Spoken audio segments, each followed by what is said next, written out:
नमस्कार मंडळी, जनसंवादमध्ये आपलं स्वागत आहे. मी पत्रकार अशोक पवार व माझ्यासोबत ज्येष्ठ पत्रकार सतीश भिंगे आहेत. आपण जे आहे ते जिल्हा परिषद आणि पंचायत समितीच्या ज्या निवडणुका आहेत तर त्याचं जे आहे आज मतदान झालेलं आहे आणि आता त्याचा निकाल जो आहे परवा दिवशी जो आहे 9 तारखेला निकाल आहे. परंतु त्या निकालापूर्वी आपण आता थोडंसं चर्चा करणार आहे की याच्यामध्ये कोण बाजी मारेल. तर आपण पहिल्यांदा जो आहे तो दिघंची नागरिकांचा मागास प्रवर्ग ह्या जिल्हा परिषद गटाच्या संदर्भात आपण बोलूया. तर या गटामध्ये साधारणपणे 4 उमेदवार आहेत. तर त्याच्यामधील कल्लाप्पा दादू कुटे हे भाजपकडून उमेदवार आहेत. तर पृथ्वीराज तानाजी पाटील हे धनुष्य बाण या चिन्हावरती शिवसेनेकडून लढत आहेत. तर संदेश नागेश खटके हे अपक्ष उमेदवार आहेत आणि निलेश भैयाजी धोत्रे हे अपक्ष उमेदवार आहेत. तर आता जी पूर्ण यंत्रणा पाहिली तर याच्यामध्ये मला वाटतं की हे शिवसेनेचे उमेदवार पृथ्वीराज पाटील हे पुढे असतील. तर भिंगे सर, माझं असं मत आहे. तर याबद्दल तुमचं काय मत आहे? दिघंचे जिल्हा परिषद गट हाय व्होल्टेज होता. शिवसेना विरोधात भाजप अशी मुख्य लढत झाली. तर भाजपचे आमदार गोपीचंद पडळकर, जिल्हा समाज कल्याण सभापती ब्रह्मानंद पडळकर आणि जिल्हा परिषदेचे माजी अध्यक्ष अमरसिंह देशमुख आणि दिघंचे माजी सरपंच हनुमंत देशमुख हे एका बाजूला होते. आणि त्यांनी कल्लाप्पाजी कुटे जे आहे जिल्हा परिषदेचे उमेदवार भाजपचे, तर ते आधी पूर्वीला पंचायत समिती सदस्य म्हणून त्याच्या पत्नीने काम केलं होतं. त्यामुळं एका बाजूला पूर्वीचे असणारी त्यांची सत्ता आणि ह्या सत्तेला नेमकं आव्हान देण्यासाठी तालुक्यातले बरेच नेते एकत्र आलेले आहेत. आणि ह्या नेत्यांनी शिवसेनेचे आमदार सुहास बाबर यांना या निवडणुकीत उतरलेला आहे. त्यामुळे आमदार सुहास बाबर, नंतर सांगली जिल्हा मदत बँकेचे संचालक तानाजीराव पाटील, स्वाभिमानी विकास आघाडीचे नेते भारत पाटील, राष्ट्रवादी काँग्रेसचे नेते व माजी आमदार राजेंद्र देशमुख, युवक जिल्हा राष्ट्रवादी काँग्रेसचे अध्यक्ष अनिल पाटील, वंचित बहुजन आघाडीचे अरुण वाघमारे, खोरा समाजाचे संतोष हेगडे असे अनेक नेते एकत्रित आल्यामुळं ह्या मतदारसंघाचा निकाल थोडा बदलू शकतो. कारण नेते म्हणजे तर एका साईडला भरपूर दिसते. शिवसेनेच्या बाजूनं 7 ते 8 नेते एका साईडला आहेत. त्यानंतर भाजपचे युवा अध्यक्ष प्रणव गुरव यांचा पण पक्षप्रवेश झालेला आहे. त्यानंतर भाजपचे शेखर रणदेवी यांनी शिवसेनेत प्रवेश केला आहे. त्यामुळे आता तर ह्या आजचं बघायला गेलं तर थोडं घडामोडीत शिवसेनेचा फॅक्टर सध्या जड वाटत आहे. परंतु शेवटी मतदार हातात निकाल आहे. हे मतदान जरी आज झालं असलं तर परवाशी निकाल आहे. परंतु सध्या तर असा कल वाटत आहे सर्व नेते म्हणजे एका साईडला आणि 4 नेते एका साईडला. त्यामुळं हा निकालचा कल शिवसेनेच्या बाजूला असू शकतो. हनुमंतराव देशमुख जे आहेत ते सुद्धा निवडणुकीच्या तोंडावर जे आहेत त्यांनी भाजपमध्ये प्रवेश केला. तर त्या दिघंची शहरामध्ये काही त्याचा प्रभाव पडेल वाटते का? हनुमंतरावचा एक फिक्स मतदार आहे कायमस्वरूपी. इथं स्थानिक ह्याच्यात शिवसेनेचे अमोल मोरे सरपंच आणि हनुमंतराव असं कायमस्वरूपी त्यांचे सत्ता संघर्ष सुरू आहे. आणि ह्या निवडणुकीत हनुमंतरावनी राष्ट्रवादी काँग्रेसकडून भाजपमध्ये प्रवेश केला.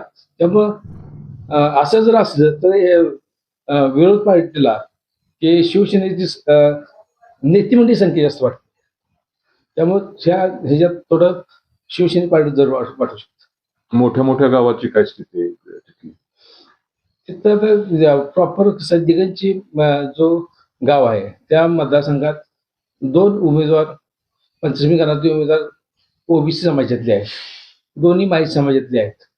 त्यामुळे गावातला ओबीसी समाज, इतर समाज कोणाच्या पाठीशी राहतो याच्यावर पण निकाल अवलंबून आहे. तर त्या ह्याच्यात प्रॉपर पंचमी गाणात दिगंचीच्या तिथं काय परिस्थिती आहे, तर तिथं ओबीसीचा उमेदवार असताना काय कुणबी उमेदवार म्हणून पृथ्वीराज पाटील तिथं उभा राहिले, परंतु तिथल्या नेत्यांनी किंवा हेने की ती मान्य केलं. म्हणजे कुणबी समाजाचा उमेदवार त्यांनी मान्य करून पृथ्वीराज पाटलांना शिवसेनेकडून पाठिंबा दिला. त्यामुळे थोडं ते थोडा त्यांची बाजू वाटतं. ओके, ठीक आहे. आता आपण जे दिगंची जिल्हा परिषद गण आहे, तर त्या दिगंची जिल्हा परिषद गणामधील जी पंचायत समिती ची जी सीट आहे दिगंचीची, तर त्याच्याबद्दल आपण बोलूया. हा मागास प्रवर्गातील महिलांसाठी राखीव आहे. तर त्याच्यामध्ये कल्पना देवेंद्र पुसावळे ह्या शिवसेनेकडून आहेत, त्या प्रॉपर दिगंचीच्याच आहेत त्या. आणि शिंदे वंदना संदीप ह्या सुद्धा दिगंचीच्याच आहेत आणि ते भाजपकडून लढतात. तर इथं एकाच एक लढत पाहायला मिळते. त्यामुळे थोडस मला वाटतं की इथं जे पारडं जे आहे ते वंदना शिंदे यांचं जड वाटतं. तर आपलं काही त्याच्यामध्ये आपण काय सांगाल त्याबद्दल? स्थानिक लेवलला थोडं क्रॉस वोटिंग होण्याची शक्यता वाटते मला तिथं. त्यामुळे तिथं निकाल बदलू शकतो. त्याच्यानंतर हा जो त्यातला जो विठलापूर जो पंचायत समिती गण आहे, तर ते अनुसूचित जातीसाठी राखीव आहे. तर त्याच्यामध्ये जे आहे विशाल संदीप चंदनसेवे हे जे आहे ते शिवसेनेच्या ह्याच्यामध्ये मशाल जे उद्धव बाळासाहेब ठाकरे त्याच्यावरती त्यांनी निवडणूक लढवत आहेत. तर जावीर कोमल देवानंद हे जे आहे ते बसपा च्याकडून लढवत आहेत, पण त्यांनी जे आहे तो शिवसेनेला पाठिंबा दिलेला आहे. त्याच्यानंतर दिलीप अण्णा हेगडे हे शिवसेना जो शिंदे गट आहे त्यांच्याकडून निवडणूक लढवत आहेत. आणि हेगडे वैभव कैलास हे भाजपकडून निवडणूक लढवत आहेत. त्याचबरोबर सुयश दादासाहेब कदम हे वकील आहेत आणि हे अपक्ष म्हणून निवडणूक तिथे लढवत आहेत. आणि केशव उद्धव विद्याधर हे अपक्ष म्हणून निवडणूक लढवत आहेत. तर या ठिकाणी मला असं वाटतं की दिलीप अण्णा हेगडे जे शिवसेनेचे कॅन्डिडेट आहेत, तर ते या ठिकाणी त्यांचं थोडंसं मला पारडं जड वाटतं. तर आपल्याला काय वाटतं ह्या बाबतीत? दिलीपचे हेगडे जे आहे ते मुळात ते मावळाचे आहेत. ते गावचे उपसरपंच होते आणि ते सुरुवातीला देशमुख गटाचे होते. त्यांनी देशमुख गट सोडून ऐन निवडणुकीत त्यांनी शिवसेनेत प्रवेश केला आणि शिवसेनेची उमेदवारी मिळवलेली आहे. तर हे जर परिस्थिती असली तर त्या भागातल्या असणाऱ्या ग्रामपंचायती जे कोणाच्या ताब्यात आहेत त्याच्यावर याचा निकाल अवलंबून आहे. आज जरी वरवर दिसत असलं भाजप, शिवसेना आणि इतर पक्षाचे उमेदवार आहेत, तर इतर पक्षातले जे अपक्ष उमेदवार आहेत ती मते किती खातात त्याच्यावर निर्णय अवलंबून आहेत.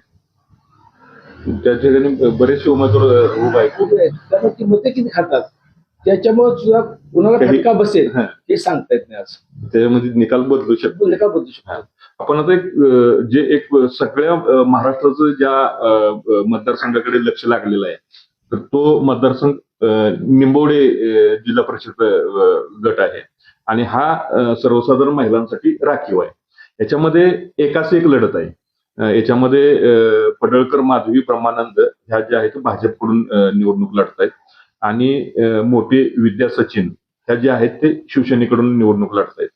तर याच्यामध्ये मला असं वाटतं की हे पडळकर माधवी ब्रह्मानंद यांचं थोडंसं मला तिथं पारडं जड वाटतं. तर आपण काय सांगाल या बाबतीमध्ये? जर जे भाजपचे नेते आणि भाजपचे आमदार गोपीचंद पडळकर तर यांच्या दृष्टीने ही लोक प्रतिष्ठेची आहे. कारण त्यांचे बंधू जिल्हा परिषदेचे माजी समाज कल्याण सभापती ब्रह्मानंद पडळकर यांच्या माधवी पत्नी आहेत. त्यामुळं त्यांनी ही निवडणूक अतिशय प्रतिष्ठित केली आहे. तर त्यांच्या विरोधात शिवसेनेची जी उमेदवारी दिली आहे ते आयकर आयुक्त सचिन मोठे यांची पत्नी विद्याताई यांना दिलेली आहे. तर विद्याताईच्या पाठीमागं आमदार सुहास बाबर यांची ताकद आहे, तानाजीची ताकद आहे, त्यानंतर माजी आमदार राजेंद्रची ताकद आहे, भारत पाटील यांची ताकद आहे, अनिल शेठ पाटील यांची ताकद आहे, अरुण वाघमारेची ताकद आहे. असे सगळे एकत्रित असले तर ह्यात प्रचंड सुरत निर्माण झाले. हाय व्होल्टेज हा मतदारसंघ होता, परंतु प्रशासनाने एवढी काळजी घेतली की मतदान होईपर्यंत तिथे काही सुद्धा हाय व्होल्टेज होऊ दिलं नाही. आता मतदान केलेलं आहे, मतदान यंत्रात ते झालेलं आहे, परंतु सध्या तर कल असं वाटतोय की तिथं हे भाजपचा थोडा कल वाटतो. तर आपण आता ह्याच निंबोडा जिल्हा परिषद गटातील जे पंचायत समितीचे जे 2 गण आहेत तर त्याच्यामध्ये निंबोडे गणावरती आपण बोलूया. तर याच्यामध्ये एकूण 4 उमेदवार आहेत. त्याच्यामधील सचिन नाना मोठे हे जे आहेत ते शिवसेनेकडून लढत आहेत. तर सरगर जयवंत राजाराम हे भाजपकडून लढत आहेत आणि बंडगर सचिन किसन हे अपक्ष म्हणून लढत आहेत आणि परशुराम श्रीपती सरग हे सुद्धा अपक्ष म्हणून लढत आहेत. तर याच्यामध्ये मला काय वाटतं की जयवंत सरगर यांचं थोडंसं पारडं मला याचं जड वाटते. तर आपलं काय मत? जयवंत सरगर हे भाजपचे कार्यकर्ते आहेत. ते गोपीचंद पडळकरचे निष्ठावंत कार्यकर्ते आहेत. त्यांच्या पत्नी पाठमागच्या निवडणुकीत पंचायत सदस्य होत्या, त्या तालुक्याच्या सभापती झाल्या. त्यामुळे त्यांना त्या भागात किंवा जो गावं माहिती आहे, त्यांनी केली कामं आहेत, त्याचा त्याला फायदा होऊ शकतो. दोन्ही समजा सचिन मोठे जो आहे तो पण निंबोडे भागातलाच आहे आणि जयवंत सरगर सुद्धा निंबोडे भागातले आहे. त्या दोघांच खरी चुरस आहे. परंतु निंबोडे शहरात किंवा निंबोडे गावात ग्रामपंचायत कोणाच्या ताब्यात आहे आणि तिथं जो आज या 8-10 दिवसाच्या रणधुमाळीत तर प्रचाराची जी काही पद्धत वापरली गेली आहे ती फार महत्वाची आहे. तिथं फार अर्थकारण दडलेलं आहे. तर त्या भागात बऱ्यापैकी धनगर समाजाची गाव आहेत त्या मतदारसंघात. तर मतदान होणार होतं 5 तारखेला, ते मतदान 7 तारखेला आणि त्या पिरियडमध्ये माझ्याकडे चिंचणीची यात्रा आली. तर यात्रेला जायला वाहनाची व्यवस्था करण्यात आली. त्यानंतर जाण्यासाठी प्रवास खर्च करण्यात आला आणि थोडं अर्थकारण पण झालं. त्यामुळं कोणी किती ताकद लावली आहे त्याच्यावर बरंच अवलंबून आहे. तरी पण आजचा जो कल वाटतोय तर कल असेल असं वाटतं. तर आता आपण जे आहे ते घरणीची पंचायत समिती गणाबद्दल आपण बोलूया. तर हा जो गण आहे तो सर्वसाधारण महिलांसाठी राखीव आहे आणि इथं जे आहे ते एकाच एकच लढत आहे. 2च उमेदवार आहेत. त्याच्यामध्ये जे कातुरे वैशाली रमेश हे भाजपकडून लढत आहेत आणि पुकळे अहिल्या शरद ह्या ज्या आहेत ते शिवसेनेकडून लढत आहेत. तर याच्यामध्ये मला वाटतं की हे कातुरे वैशाली रमेश यांचं पारडं थोडंसं मला जड वाटतंय. आपलं काय मत आहे? आज रमेश कातुरे जे आहेत त्याला त्या भागात बंडू कातुरे म्हणून फेमस आहेत. तर बंडू कातुरे हे गोपीचंदचे पूर्वीचे सहकारी होते. गेली तिने 8-10 वर्ष गोपीचंदच्या विरोधात संघर्ष केला आणि ह्या निवडणुकीत मात्र त्यांनी घर वापसी केली आणि भाजपतर्फे आपल्या पत्नीची उमेदवारी दिली. त्यामुळं पडळ साहेबांचे जे कार्यकर्ते आहेत ते बरेच कार्यकर्ते पूर्वी वापस आलेले आहेत पडळ गटात. त्यामुळे तिथं थोडं वातावरण सोपं झाले पडळकरांना. जो संघर्ष फार प्रचंड होता झरे भागात तो संघर्ष कमी झालेला आहे. विभूतवाडी गाव म्हणजे विद्याताई मोठे यांचं गाव आहे. तर विभूतवाडी गावाचा म्हणजे या गावात काय होतंय, किती मतदान होतंय, कोणाला किती मतं जातात त्याच्यावर पण मताची टक्केवारी अवलंबून आहे. परंतु त्या भागातील जवळची जी गाव आहेत ते पडळकर यांना मानणारी गाव आहेत. त्यामुळे थोडा कल हा कातुरेची बाजूने असू शकतो. तर आता आपण जे आहे ते जिल्हा परिषद खरसुंडी गणाच्या संदर्भात आपण चर्चा करणार आहे. आणि त्या गणाची माहिती असणारे खरसुंडी गावचे जे सुधीर घोडके सर आहेत, पत्रकार आहेत, तर त्यांच्याशी आपण चर्चा करूया. तर आता मी पहिल्यांदा सांगतो की हा खरसुंडी जो जिल्हा परिषद गट आहे तो सर्वसाधारण खुल्या वर्गासाठी आहे. आणि या गणामध्ये जिल्हा परिषदसाठी 6 उमेदवार आहेत एकूण. तर त्यात खरसुंडीचा जो स्थानिक उमेदवार आहे शेखर सोमनाथ निचळ, हा शिवसेना उद्धव बाळासाहेब ठाकरे या गटाकडून उभा आहे. तर जयदीप मोहनराव भोसले हे जे आहेत ते शिंदे शिवसेना गटाकडून उभे आहेत. आणि चंद्रकांत श्रीरंग भोसले हे जे आहेत ते भाजपकडून उभे आहेत. सत्यवान आप्पासाहेब गलांडे हे जे आहेत ते अपक्ष आहेत. त्याच्याबरोबर शफीक नूर मोहम्मद तांबोळी हे सुद्धा अपक्ष आहेत. आणि जावीर अर्जुन नाना हे अपक्ष आहेत. तर याच्यामध्ये मला वाटतं की हे शिवसेनेचे जयदीप भोसले हे यांचं पारडं मला जड वाटतं. तर सर ह्याबद्दल आपण काही बोलू शकाल का? खरसुंडी जिल्हा परिषद गटामध्ये ज्या वेळेला नवीन खरसुंडी जिल्हा परिषद गट झाला त्यावेळेला खरसुंडी गावातून मुख्य अशी मागणी होती की खरसुंडीचा एक जिल्हा परिषद सदस्य असावा. कारण खरसुंडी हे गाव जरी त्या म्हणजे लक्षणीय मतदारसंख्या असणारं त्या गटातलं गाव असलं तरी अजूनपर्यंत खरसुंडीला प्रतिनिधित्व जिल्हा परिषदेला मिळालेलं नाही. त्यामुळे शेखर सोमनाथ निचळ या युवकानं असं 3 महिन्यापूर्वी जाहीर केलं होतं की त्या खरसुंडी गावातील उमेदवार जिल्हा परिषदसाठी असावा. त्याचवेळी त्यानं शिवसेना उद्धव बाळासाहेब ठाकरे या गटातून उमेदवारी जाहीर केली होती. उमेदवारी जाहीर करून त्याने प्रचार पण चालू केलेला होता. तर त्याचा इम्पॅक्ट म्हणता येईल किंवा खरसुंडीत दुसरा पण उमेदवार आहे शफीक तांबोळी. परंतु शेखर निचळचा इम्पॅक्ट शेवटच्या भाषणानंतर म्हणजे त्याचं जे भाषण झालं त्याच्यानंतर लोकांनी त्याला बऱ्यापैकी प्रतिसाद दिला. परंतु मुख्य लढत भारतीय जनता पार्टीचे चंद्रकांत भोसले आणि शिवसेनेचे जयदीप भोसले यांच्यामध्ये झाला. परंतु तुम्ही म्हणता भाजपचं पारडं जड आहे, पण नाही भाजपचं नाही, शिवसेनेचं मी म्हणतो. त्या ठिकाणी जर बघायला गेलं तर तुम्ही ज्या पद्धतीने म्हणताय त्या ठिकाणी शिवसेनेचं पारडं थोडंसं जड वाटते. कारण मागच्या वेळी ज्या वेळेला पंचवार्षिक झाली होती त्यावेळेला तिरंगी लढत झालेली होती. त्या तिरंगी लढतीमध्ये एकतर ब्रह्मानंद पडळकर त्यावेळेला झरे वगैरे गाव होती. त्यावेळी ब्रह्मानंद पडळकर आणि चंद्रकांत भोसले ते त्यावेळेला लढलेले होते आणि जयदीप भैया पण होते. त्यावेळी थोडक्या मतांनी त्यांचा म्हणजे जयदीप भैया भोसलेचा पराभव झाला. तिरंगी होती आणि आता तर दुरंगी आहे. त्यामुळं असं वाटतं की त्यांच्या शिवसेनेसाठी सोपं आहे. त्याच्यामध्ये जे चंद्रकांत भोसले जे आहेत ते पहिले शिवसेनेमध्ये होते. ऐन निवडणुकीच्या तोंडावरती ते ह्याच्यामध्ये गेले. दोन्ही ठिकाणी असं झालं. मग त्यामुळे त्याचा त्यांना फायदा होईल का तोटा होईल? त्याचा म्हणजे फायदा जास्त होईल असं काय वाटत नाही. बरं, जे आता शेखर निचळ हे जे आहेत ते खरसुंडीचे आहेत प्रॉपर. आणि खरसुंडीमधून तसं पाहिलं तर माझ्या अंदाजाप्रमाणे शिवसेनेला तिथं ऍडव्हान्स मिळायला पाहिजे. पण जर शेखर निचळ जर तिथं मतं घेईल तर त्याचा तोटा कुणाला होणार? तिथं आता तसं दोन्हीना पण म्हणजे तो एकाच पक्षाची मतं खाईल असं काही नाही. दोन्हीकडची मतं खाणार तो. म्हणजे असं ऑप्शन म्हणून नाही की ह्याला नको त्याला नको, ते दोन्हीकडची मतं खाणार आहेत. बरं, प्रॉपर याच्यामध्ये शिवसेना कुठल्या कुठल्या भागामध्ये ऍडव्हान्स मध्ये आहे तिथं? प्रॉपर जर बघायला गेलं तर म्हणजे खरसुंडीचा जर आपण उत्तर भाग बघितला तर त्या ठिकाणी बऱ्यापैकी गाव आहेत. म्हणजे खरसुंडी आसपासच्या 4 वाडे आहेत. तर त्या ठिकाणी मोहनकाकांना मानणारा जो पूर्वीपासून जो गट आहे तो पूर्णपणे जसा आहे तसा जयदीप भोसलेच्या पाठीमागे राहिलेला आहे.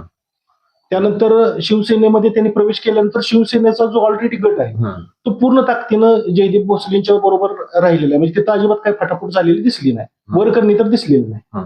आणि जे इकडची जी नवीन 1-4 गावं जुडली ती त्या गावांचा काही इम्पॅक्ट राहील? त्या गावांचा इफेक्ट जरी असला थोडाफार तरी पण एवढा परिणाम करेल असं वाटत नाही. तर आपण आता याच खरसुंडी जिल्हा परिषद गटातील पंचायत समितीचा खरसुंडी गण आहे त्याच्याबद्दल आपण बोलूया आता.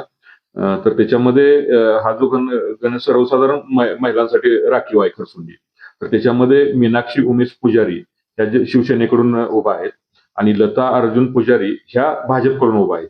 आणि त्याचबरोबर मयुरी रोहित भांगे ह्या उद्धव बाळासाहेब ठाकरे यांच्याकडून शिवसेनेकडून उभा आहेत. तर याच्यामध्ये मला असं वाटतं की इथं लता अर्जुन पुजारी भाजपच्या, तर त्यांचं थोडंसं मला पारडं जड वाटतं. तर तुम्हाला तुमचं काय तिथलं निरीक्षण आहे? या ठिकाणी आता लता अर्जुन पुजारी म्हणजे उमेदवारीची अशा बदल झाली की सुरुवातीला लता अर्जुन पुजारी ह्या म्हणजे त्यांचे पती अर्जुन पुजारी हे लता अर्जुन पुजारी सुद्धा खरसुंडीचे माजी सरपंच आहेत आणि त्यांचे पती सुद्धा खरसुंडीचे माजी उपसरपंच आहेत. तर हे शिवसेनेचे उमेदवार म्हणून संभावित होते. तर त्यांनी ऐनवेळी 21 तारखेला अर्ज भरायचा, 20 तारखेला त्यांनी भाजपमध्ये प्रवेश केला आणि त्यांना भाजपमधून उमेदवारी मिळाली.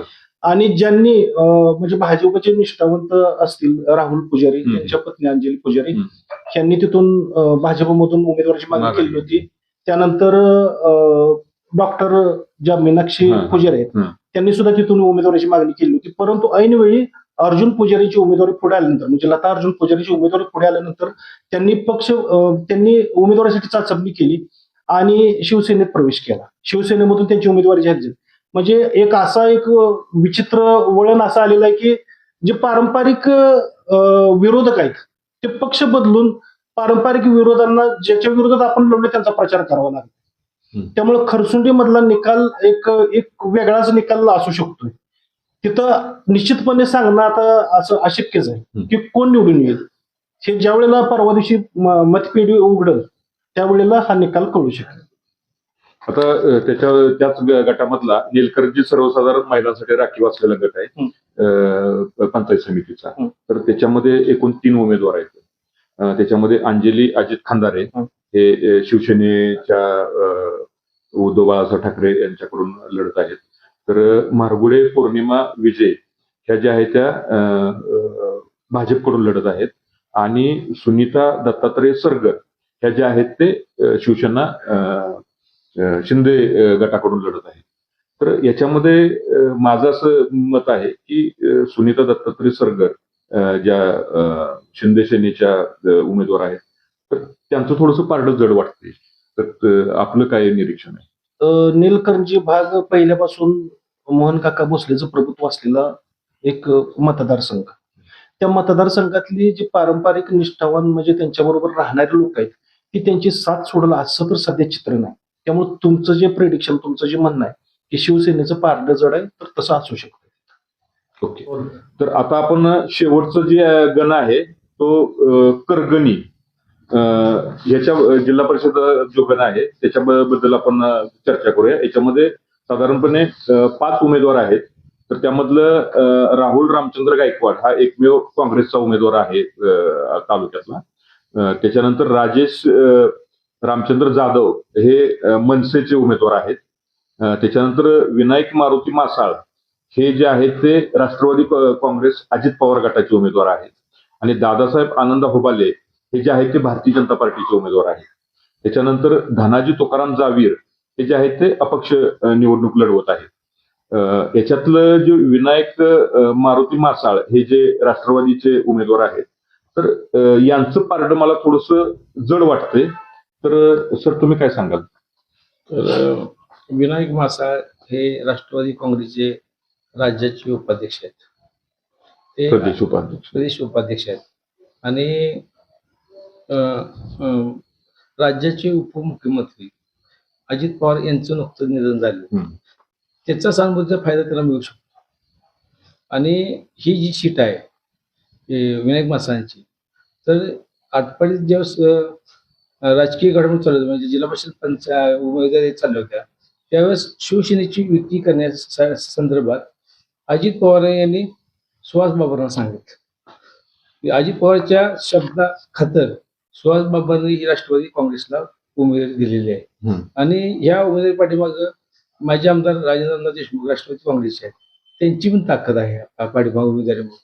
आणि दुसरं असं की ह्या मतदारसंघातून काँग्रेसचे राहुल गायकवाड यांनी स्वतःचं अस्तित्व निर्माण करण्यासाठी अर्ज भरलेला आहे. आणि ते मते किती खातात राहुल गायकवाड याच्यावर पण ह्या निवडणुकीचा निकाल अवलंबू शकतो.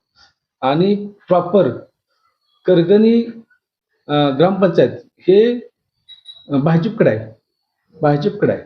तिथं पंचमी गणाचे उमेदवार दत्ता पाटील यांचा पाठीमागच्या या निवडणूक पराभव झाला होता आणि दत्तात्रय पाटील यांचा पराभव पाठीमाग झाल्यामुळं त्यांनी ह्यामध्ये जोरदार ताकद त्या करगणी गटातून लावलेली आहे.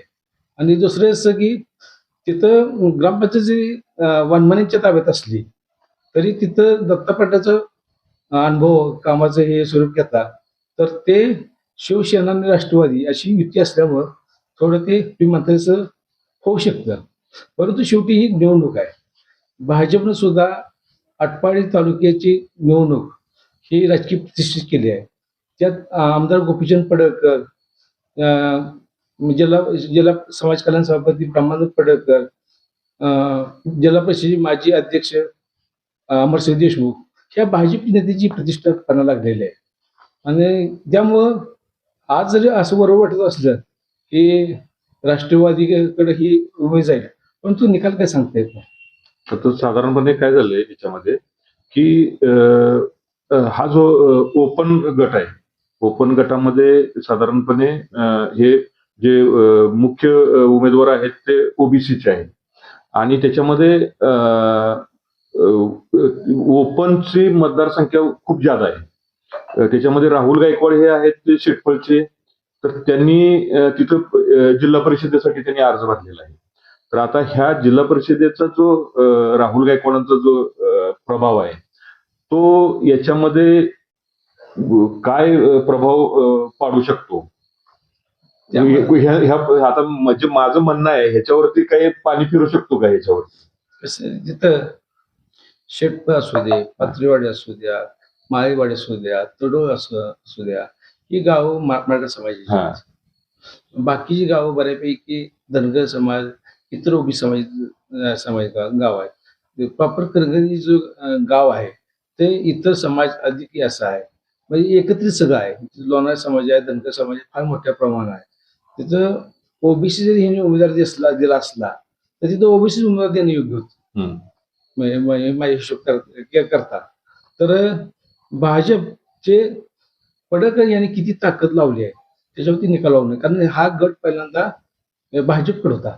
तर पूर्वीचे त्या भागातून भाजपतर्फे ते हरिशेठ गायकवाडची जी पत्नी जी आहे गायकवाड निवडून आले होते, भाजप भाजप निवडून आले होते.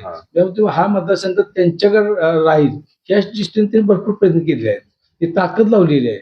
दादासाहेब हुबाले हे भाजपतर्फे उभारलेले आहेत, त्यांचं गाव आहे तडवळे आणि जसं गाव मोठे गेले तर करगण गाव मोठं आहे, त्याच्यापेक्षा मोठं आहे. शेटपळ गाव मोठं आहे. शेटपळ मधून पंचायत समितीचे उमेदवार आहेत ते संभाजीराव पाटील, ते स्थानिक उमेदवार आहेत, ते भाजपचे आहेत. त्यामुळे ह्या मतदारसंघाचे व्यूहरचना बघितली, गावाची संख्या घेतली तर ते अनपेक्षित निकाल लागू शकतो. माझं थोडस विनायक मासाळे यांना थोडस चुकतमाप याच्यासाठी आहे की जे अजित पवार यांची जे त्यांच्या म्हणण्यामुळं त्यांना उमेदवारी मिळाली होती, त्यांची अकाली एक्झिट होणं त्याच्यामुळे थोडस वाटतंय, म्हणून मी याच्यामध्ये बोलतोय. तुम्ही म्हणताय मला त्याच्यामध्ये थोडीशी मला शंका वाटते की त्याच्यामध्ये अनपेक्षित सुद्धा निकाल येण्याची शक्यता काही नाकारता येत नाही. तर आपण आता याच अनुषंगाने आपण जे पंचायत समितीचं जे गण आहे त्याच्याबद्दल आपण बोलूया. तर करगणी हा सर्वसाधारण गण आहे. तर त्याच्यामधनं जे आहे ते दत्तात्रय हनुमंत पाटील हे शिवसेनेच्या धनुष्यबाणावरती लढत आहेत आणि पाटील संभाजीराव शिवाजी हे जे भाजपकडून लढत आहेत. तर हे सरगर महेश श्रीरंग हे जे आहेत ते अपक्ष म्हणून लढत आहेत. तर याच्यामध्ये मला थोडस दत्तात्रय हनुमंत पाटील हे जे धनुष्य बाणाच्या चिन्हावरती शिवसेनेकडून लढत आहेत तर यांचं थोडस मला पारडं जड वाटतंय. तर आपलं काय त्याच्याबद्दल निरीक्षण आहे? शिवसेनेचे उमेदवार जे आहेत दत्तात्रय पाटील, तर त्यांनी पाठीमागे निवडणूक लढवली होती, त्यांचा त्या निवडणूक पराभव झाला होता. आणि संभाजी पाटील जे आहेत ते देशमुख गटाचे आहेत, त्यांच्या पत्नीने पण त्या मतदारसंघात निवडणूक लढवली होती. ही दोघांनाही यापूर्वी पराभव झालेला आहे या दोघांचा. आणि करगणी हे आणि शेटपळ अशी लढत होणार आहे. कारण करगणीचे दत्ता पाटील आहेत आणि संभाजी पाटील हे शेटपळचे आहेत. त्यामुळं मराठा धनगर असं थोडं तिथं जातीचं समीकरण आहे. मग ते कोणाच्या पार्ट्यात जाईल ते बरंच अवलंबून आहे. तर आता ह्याच्यानंतर आपण शेवटचं जे गण आहे माडगुळे गण आहे त्याच्याबद्दल बोलूया. हे माडगुळे गण हे नागरिकांचा मागास प्रवर्गासाठी आहे. तर याच्यामध्ये मोठे दत्तात्रय विठोबा हे जे आहेत ते भाजपकडून लढत आहेत. तर रामदास दत्तात्रय सूर्यवंशी हे जे आहेत ते शिवसेनेकडून लढत आहेत आणि सरगर विकास दशरथ हे अपक्ष लढत आहेत. तर या ठिकाणी मला थोडंसं झुकतं रामदास सूर्यवंशी यांना द्यावंसं वाटतंय, कारण हे शिवसेनेचे उमेदवार आहेत. तर आपलं काय निरीक्षण आहे? हे सूर्यवंशी हे यपावडी गाव, माडगुळ गाव काय अशी काही गाव आहेत. ते देशमुख गटाला मानलेले गाव आहेत. खांजोवाडी गाव असे मराठा समाजाचे काही गाव आहेत. मराठा समाजाची उमेदवारी बघूनच ते सूर्यवंशी यांना उमेदवारी दिलेली आहे. तर दुसऱ्या बाजूला मोठी सर हे बोंबेवाडीचे माजी सरपंच आहेत आणि त्यांचं त्या गावात प्रभाव आहे. चांगलं काम आहे. त्यांचं काम चांगलं आहे. त्याला ते गावाला आदर्श पुरस्कार सुद्धा मिळाला. ते बघून त्यांना उमेदवारी दिली आहे. त्यामुळे ह्या मतदारसंघात प्रचंड चुरस आहे. आज जर समोर समोर आपल्याला दिसत असलं की कल बाबा सूर्यवंशीच्या बाजून जाईल, परंतु तिथं सुद्धा अर्थकारण दडलेलं आहे. कारण दोन्ही उमेदवार आर्थिकदृष्ट्या तुल्यबळ आहेत. त्यामुळे अर्थकारणावर ही निकाल अवलंबून असू शकतो. तर मंडळी, हे आपण आता आमच्या चर्चेमधून आपण पाहिलं की कोणाचं पारड जड आहे. हे साधारणपणे आपल्याला ह्याच्यात जे नक्की निकाल आहेत ते आपल्याला 9 तारखेला पाहायला मिळतील. हे फक्त आमचं अंदाज आहेत आणि हे आम्ही आमचे जे अनुभव आहे त्या अनुभवाच्या आधारे आम्ही सांगितलेलं आहे. ज्यावेळेस आपण ह्याचं अनालाइज कराल तर त्याच्यामध्ये बरेच वेळा काय होतं की तुम्ही हे सांगितलं ह्याच्या बाजून सांगितलं त्याच्या बाजून सांगितलं असे कृपया अशा पद्धतीचे काही वाईट कमेंट्स वगैरे करू नये आणि त्याच्यामुळे कमेंट्समुळे कुठे असा काही उद्रेक होऊ नये. तर आज आपण ह्या चांगल्या विषयाला आपण इथंच थांबवतोय. पुन्हा आपण उद्या एका नव्या विषयासह पुन्हा भेटूया. नमस्कार.